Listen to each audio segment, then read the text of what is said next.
وصحبه أجمعين ومن تبعهم بإحسان إلى يوم الدين. اللهم ربنا اشرح لنا صدورنا ويسر لنا أمورنا واجعلنا من الذين يستمعون القول فيتبعون أحسنه. اللهم اجعلنا من أهل القرآن أهل الله وخاصته. اللهم ارزقنا السكينة والرحمة ودعاء الملائكة وذكر الله في من عنده. اللهم اشف مرضانا ومرضى المسلمين. اللهم هب لنا حكما وألحقنا بالصالحين. اللهم اغفر لنا ولإخواننا الذين سبقونا بالإيمان ولا تجعل في قلوبنا غلا للذين آمنوا ربنا إنك رؤوف رحيم. ربنا آتنا من لدنك رحمة وهيئ لنا من أمرنا رشدا. ربنا ولي أمورنا خيارنا ولا تولي أمورنا شرارنا برحمتك يا أرحم الراحمين. آمين يا رب العالمين. Baik ya. Ayat yang ke-100 berkaitan dengan persoalan ujian Allah yang sepatutnya diambil akibat daripada kita untuk kehidupan yang kehadapan yang terbaik, yang tidak melanggar perintah Allah yang menyebabkan kita berdosa. Awalam yahdi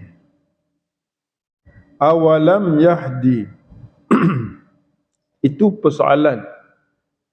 Apakah ataukah tidak ataupun belum? Awalam tidak atau belum dia mendapat penjelasan, petunjuk. Yahdi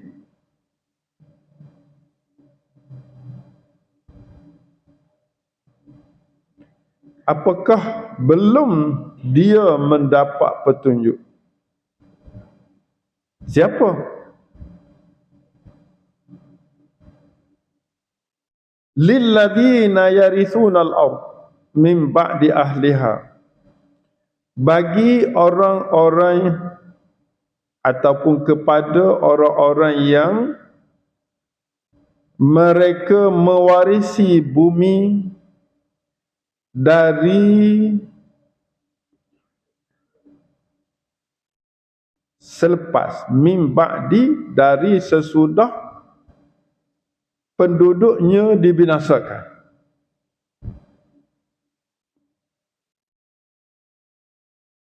An law nasha'u asabnahum bidhunubihim. Ini pengajarannya. Pengajarannya pada an law nasha'u asabnahum bidhunubihim. Bahawa kalau kami kehendaki, kami boleh menimpakan mereka, yakni azab sekali lagi. Dulu dah berlaku dah, dibinasakan kaum tu, maka kaum baru mewarisi negara tersebut. Jadi sepatutnya kaum yang baru ini telah berpengalaman dan cukup dah menjadi pengajaran kepada dia untuk tidak buat dosa lagi. Kan? Dah pengalaman umat sebelum ni binasa disebabkan dosa, maka kaum ini patutkah dia buat dosa lagi? Tidak cukupkah? Tu awalam yahdilahum tu. Tidak cukupkah itu? Bagi orang-orang yang mewarisi bumi, yakni mewarisi negara selepas dibinasakan penduduknya yang binasa, yang berderhaka sebelum ni. Bahawa itu penting tu. Bahawa kalau Allah nak, Allah binasakan mereka. Tapi Allah kaitkan binasa tu, Allah tak binasa tak ada sebab. Bidhunubihim, kalau mereka melakukan dosa lagi. Begitu. Kalau bidhunubihim dengan sebab dosa. Maknanya kaum yang baru ni kalau mereka melakukan perkara yang sama, sudah pasti mereka akan dibinasakan seperti mana kaum sebelum ini. Apa ada tu? Maknanya hari ini kita bukan umat Nabi Fir'aun. Nah, tapi kalau Fir'aun digambarkan sebagai pemimpin yang derhaka kepada Allah dan juga al-malak, pengikut-pengikut, menteri-menteri yang derhaka kepada Allah, maka Allah binasakan seluruhnya. Jadi sekarang ni kita mewarisi bumi. Apakah tidak cukup bagi kita awalam yahdi lilladzina yarisu? Kalau Malaysia, Malaysia lah. Kalau Indonesia, Indonesia lah. Sebab negara kita berpecah kan, bernegara, pura, qaryah, negeri, negara-negara. Maka setiap negara akan mengambil pengajaran daripada peristiwa-peristiwa yang telah ditunjukkan oleh Allah. Sebelum ni berlaku pada kaum Nuh, kita baca, kaum Ad, kaum Samud, kaum Shu'aib, kaum Lut, kaum Fir'aun. Jadi cukupkah? Tidak cukupkah? Awalam yahdi lahum, awalam yahdi, tidakkah cukup untuk mereka, ataupun belumkah cukup? Belumkah cukup? Jadi awalam dengan yang ni, dengan awalam yang ayat mana?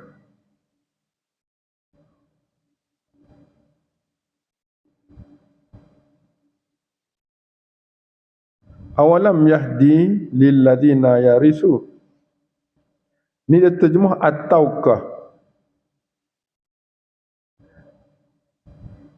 Ayat 98. Awa amina ahlul qura. Ini isu-isu yang dibangkitkan. Kalau kan, bermula daripada ayat 96. Walau anna ahlal qura amanu.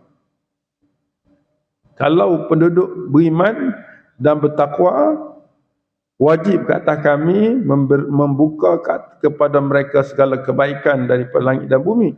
Tapi isunya mereka mendusta, dengan sebab itu Allah binasakan mereka dengan sebab pilihan mereka. Jadi lepas pada tu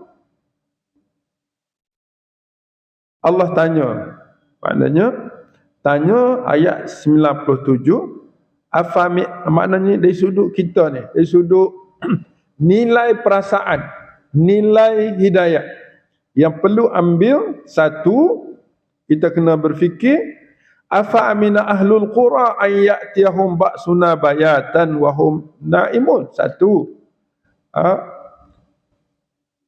penduduk-penduduk negara tersebut, patutkah dia rasa aman kalau datang kepada mereka azab di waktu mereka tidur?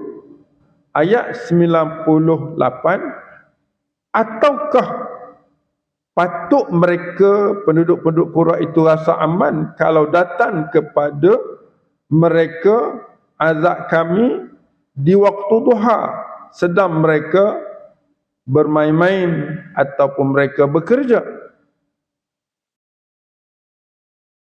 Ayat 99, apakah mereka rasa aman dengan tindakan Allah?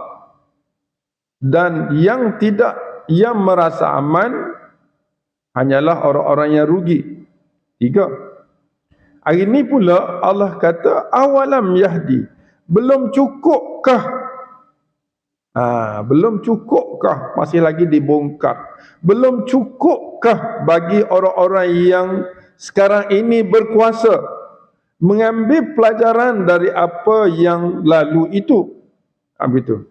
Awalam yahdi lilladzina yarisu, bagi orang yang mewarisi dengan yang sedang berkuasa selepas kejatuhan umat-umat sebelum ni lah, selepas dibinasakan penduduk sebelum ni. Apa dia? Allau nasya' asabnahum bidzunubihim. Kalau kami kendak, kami boleh binasa lagi dengan sebab dosa mereka. Maknanya inya itu B itu dia panggil ta'alluq. dikaitkan binasa berlaku dengan sebab dosa. Oleh sebab itu umat yang sedang berkuasa hari ini wajib mengelak diri daripada zunub, dosa. Dosa ni ada dua. Dosa meninggalkan perintah dan dosa melakukan larangan. Orang yang ada dosa ini bahaya. Sebab apa? Sebab apa bahaya? Wa natba'u ala qulubihim fahum la yasma'un. Dengan sebab dosa itu antara tanda awalnya ialah natba'u, kami tutupkan atas hati-hati mereka. Ini isu yang besar. Dosa itu menyebabkan tertutupnya hati-hati mereka. Pada saat hati kita, hati manusia tertutup, kesannya apa? Fahum la yasma'un. Maka mereka tidak akan mendengar nasihat. Sebab tu kita kena jauhkan diri. Kita kena buat wala taqrabuz zina, jangan hampiri zina. Sebab dengan sebab menghampiri zina, program-program yang membawa kepada zina tu, dia menyebabkan tertutupnya hati. Maka saat itu bila selalu duk dengar benda-benda yang lara, jadi yang diberitahu fahum la yasma'un, dia tak akan dengar. Kata ulama la yasma'un, maf'ul tak ada situ. Maknanya la yasma'una an-nasaih, mereka tidak boleh dengar nasihat-nasihat. Mereka tak dengar kalam al-Quran, kalam Al-Quran, kalam Allah, tak dengar. Maknanya dengan sebab dosa dia tak baca Quran, dengan sebab dosa dia baca pun tak boleh faham. Gitu. Ini persoalan-persoalan yang ditimbulkan oleh Allah Subhanahu Wa Taala bagi mereka yang sedang berkuasa. Dari mana kita dapat persoalan ini? Persoalan pertama, kita ambil yang walau anna ahlal Quran. Itu jaminan kalau penduduk kita beriman dan bertakwa yang sekarang berkuasa, beriman dan bertakwa, Allah janji secara total untuk memberi segala keberkatan yang Allah nugerah daripada langit dan bumi. Dan ingat kata Allah, ada 4 kemungkinan yang sepatutnya kamu rasa di dalam diri kamu. Kemungkinan yang pertama, ayat 97, bahawa akan datang secara tiba-tiba azab di waktu malam sedang mereka tidur. Itu pun kena fikir. Yang kedua, akan datang azab di waktu siang saat mereka sedang bekerja dan bermain-main. Yang ketiga, patutkah mereka tidak merasa bimbang dengan kemurkaan Allah? Orang beriman pasti akan bimbang dengan kemurkaan Allah. Yang tidak bimbang hanyalah orang-orang yang ditentukan kerugian mereka. Dan yang keempat, tidak cukupkah peristiwa-peristiwa yang telah berlaku sebelum ini kepada kerajaan yang ada hari ini, tak kira di mana, di Malaysia di mana, kalau Allah nak, Allah boleh timpa lagi dengan sebab dosa. Maka punca segala musibah yang datang daripada Allah adalah bidhunubihim, dan sebab dosa. Dosa itu memberi kesan kepada manusia tidak mendengar nasihat. Sebab wa natba'u ala qulubihim, kami tutupkan, kami kuncikan atas hati mereka, lalu mereka tidak mendengar. Punca mereka dikunci hati kerana banyak dosa. Sebab hati ini bersih. Setiap dosa yang dilakukan akan datang titik-titik hitam. Dan titik hitam itu lama-lama menutupi hati. Bila hati ditutup dengan titik-titik hitam, maka segala ucapan, segala nasihat tidak akan diberi kesan. Jadi kena bersih.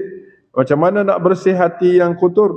Kena bertaubat, kepada Allah dan meninggalkan segala keburukan-keburukan yang telah berlaku, meninggalkan dosa-dosa itu serta menyesal terhadap perbuatan itu dan juga melakukan kebaikan. Maka itulah proses membersih hati.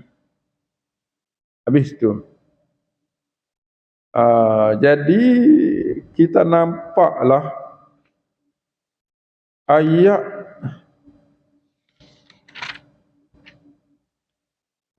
bermula dengan Nabi Nuh. Bermula dengan Nabi Nuh ni. Kat mana Nabi Nuh? Muka surat 158 ayat 90 ayat 59.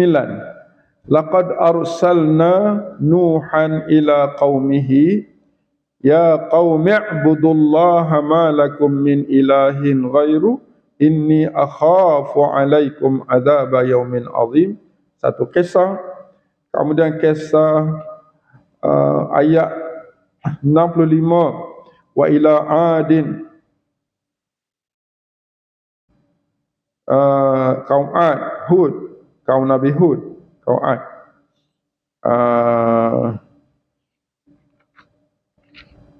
Kemudian ayat 73 wa ila samuda akhahum salihah, kaum Nabi Saleh, kaum Samud, kaum Nabi Saleh. Kemudian ayat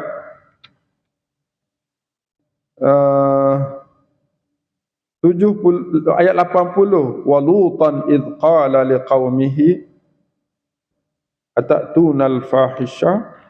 Kemudian ayat 85 wa ila madyana akhahum syu'aiba.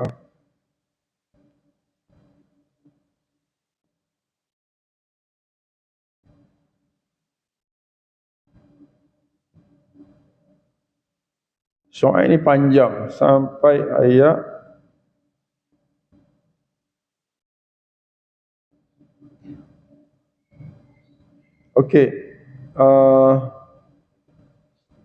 sampai ayat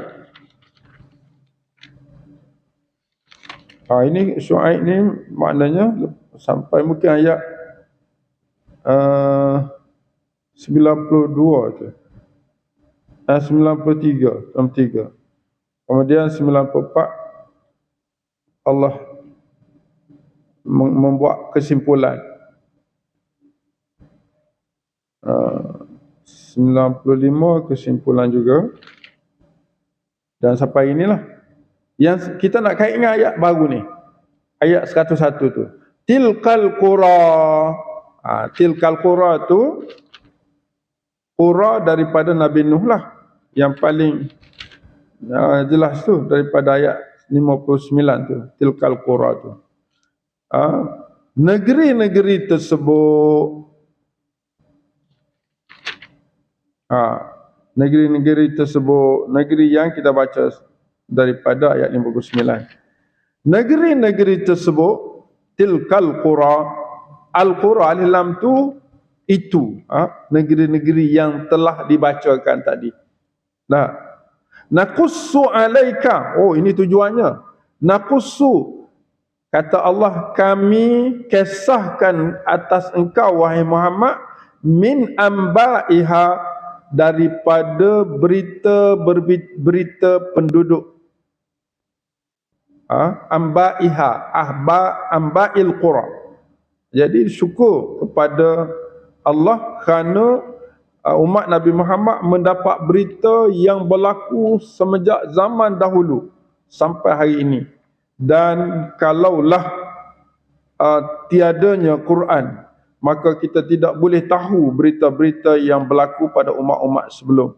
Maka Allah sengaja, tilkal qura naqussu, kami sentiasa mengesahkan ke atas engkau dan ke atas umat engkau wahai Muhammad min ambaiha. Jadi asal ayat ini diturun, kisah ini diturun pada Nabi. Kemudian Nabi tinggal kepada umat dia Quran, maka kita mendapat benda yang Nabi dapat. Amin. Ceritanya secara ringkasnya kata Allah, walaqad ja'atuhum rusuluhum. Ini bukti. Sesungguhnya telah datang kepada mereka oleh rasul-rasul mereka bil bayinat, dengan bukti-bukti, dengan mukjizat-mukjizat. Fama kanu liyu'minu bima kadzabun. Maka tidaklah mereka itu akan beriman dengan sebab dengan apa yang mereka dusta sebelum ini. Fama kanu liyu'minu bima kadzabu min qablu. Maknanya umat-umat itu tidak beriman dan tidak mengambil pengajaran pun dari apa yang berlaku sebelum. Contohnya kaum Nuh ditimpa musibah banjir. Sepatutnya kaum Ad mengambil pelajaran, tak ambil juga. Kaum Samud tak ambil juga. Kaum Lut tak ambil juga. Kaum Syuaib tak ambil juga. Fama kanu, kata Allah, fama kanu liyu'minu bima kadzabu. Makna kadzabu ni umat sebelum tu, min qablu. Ada umat sebelum yang mendusta, umat yang datang kemudian kan sepatutnya mengambil yang Allah tanya atas tadi tu, awalam yahdi lil ladzina yarisunal ard.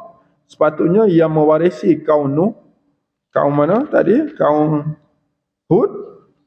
Patut ambil lah. Tak ambil juga. Dia jenis manusia ni wallahu alam, jenis macam nak kata apa? Tak percaya pun ada terhadap pengajaran yang lepas, ataupun merasakan itu mereka, kita tidak. Ataupun apa perasaan yang Allah kata ni, puncanya ialah ingkar saja, kufur saja terhadap ayat-ayat Allah itu. Allah pun tabak, Allah pun tutup hati. Kok mana pun jangan ada di dalam diri kita perasaan tak minat dengan agama, tak minat dengan Islam, tak minat dengan kebenaran. Bila sahaja ada tak minat, automatik Allah kata wa kadzalika yatba'ullah. Allah akan tutup, Allah akan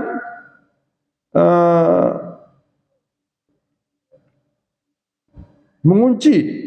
Tabak ni cok, kunci. Allah tu fa'il, Allah sendiri mengunci ala qulubil kafirin, ada atas hati orang-orang yang kafir. Maknanya kenapa Allah kunci? Sebab dia kufur. Ala qulub al kafirin, maknanya dia mula dengan tolak, kufur.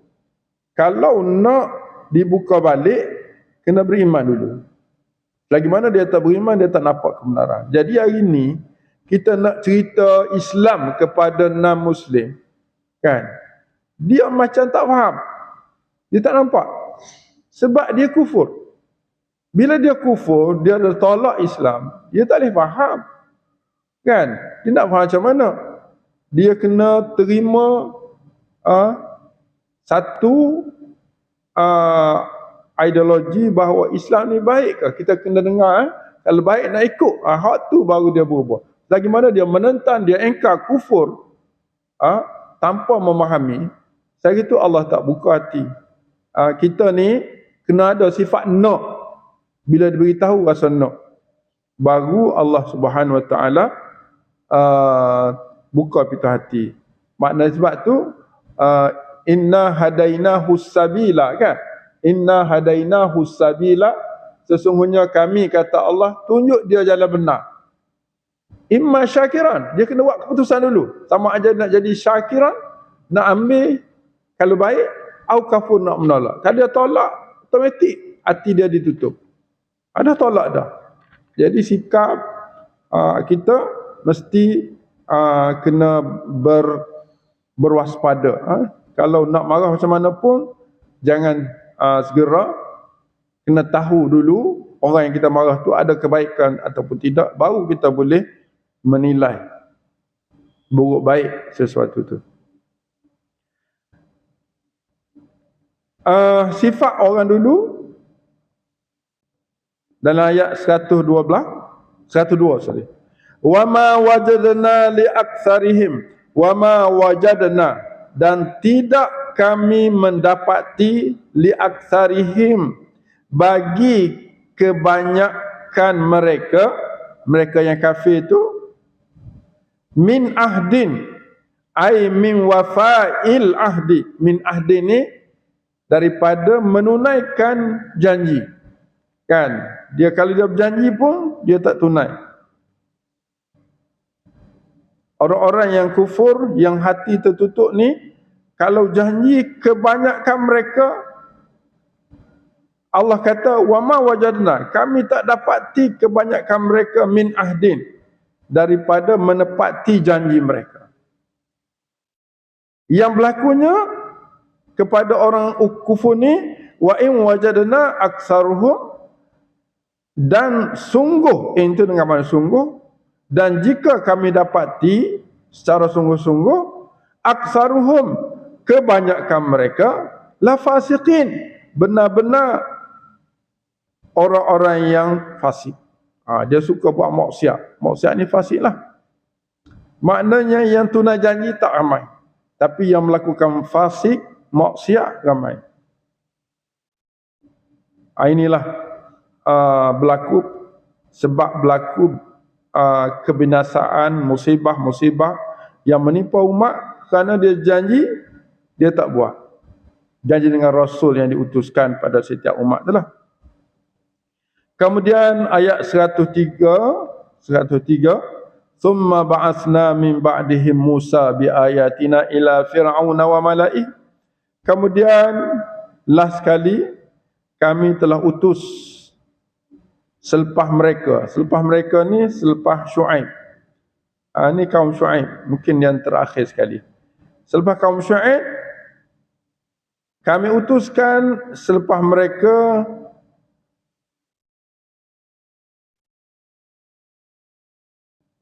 mereka ni rasul-rasul yang disebut tadi. Rasul-rasul daripada Nuh sampai Nabi Syuaib. Kami utuskan Rasul bi ayatina. Ayatina ni mukjizat-mukjizat yang dibawa oleh Nabi Musa.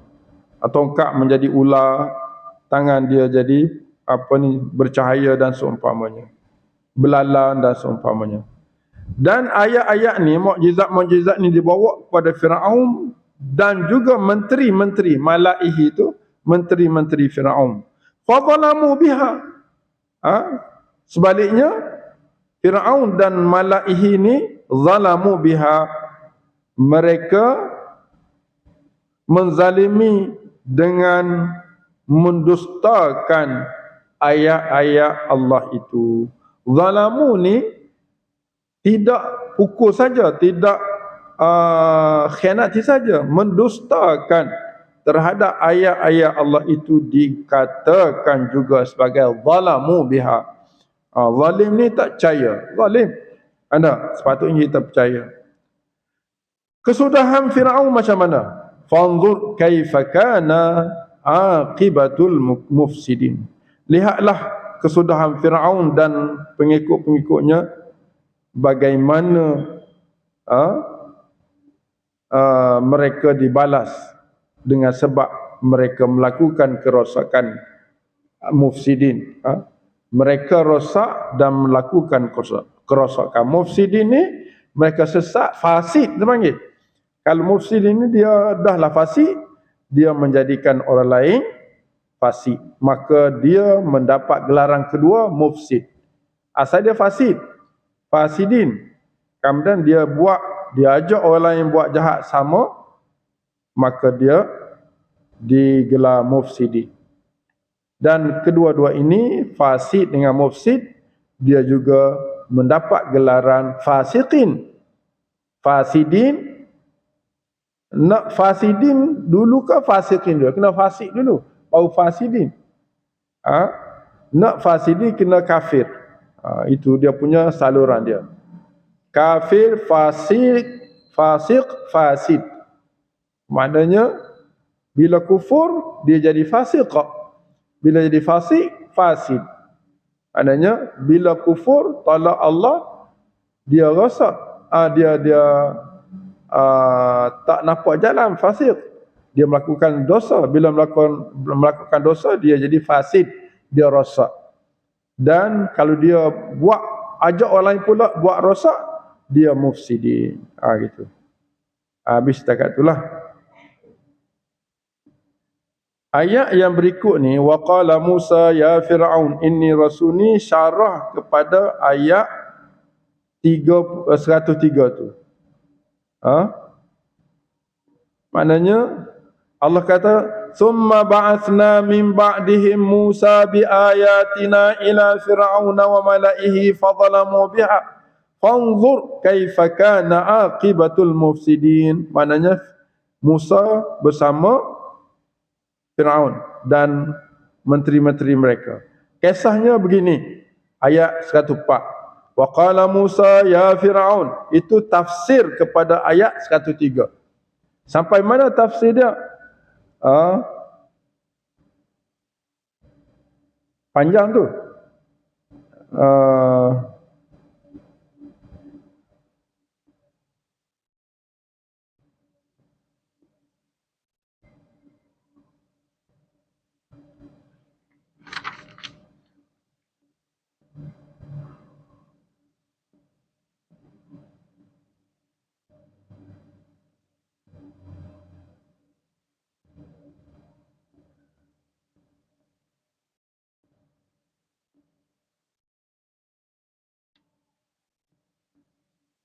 Kaum Nabi Musa ni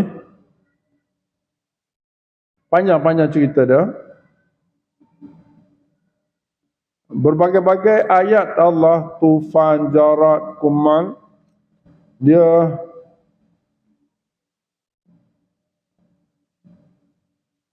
sampai ayat 136 panjang ataupun 137 panjang. Jadi kita berhenti setakat ni dulu untuk mentafsirkan syarah ayat 103 ini, bermula dengan ayat 104, bagaimana peristiwa Firaun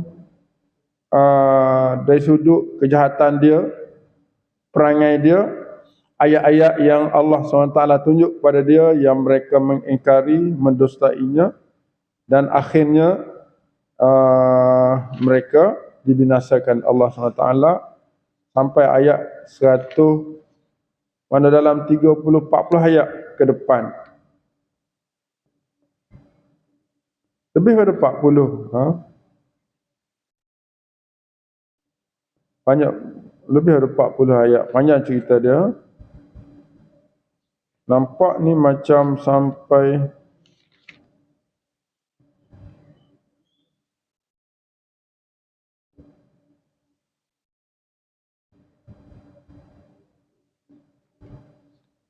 banyak. 155 ni. 155. Jadi insya-Allah untuk hari ini kita berhenti setakat ayat 103 dan kita akan baca 104 besok dengan izin Allah Subhanahu Wa Taala.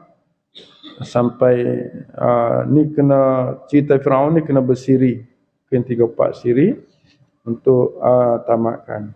Tapi kesimpulan yang kita dapat pada pagi yang mulia ini, yang paling besar ialah belajar daripada kesilapan.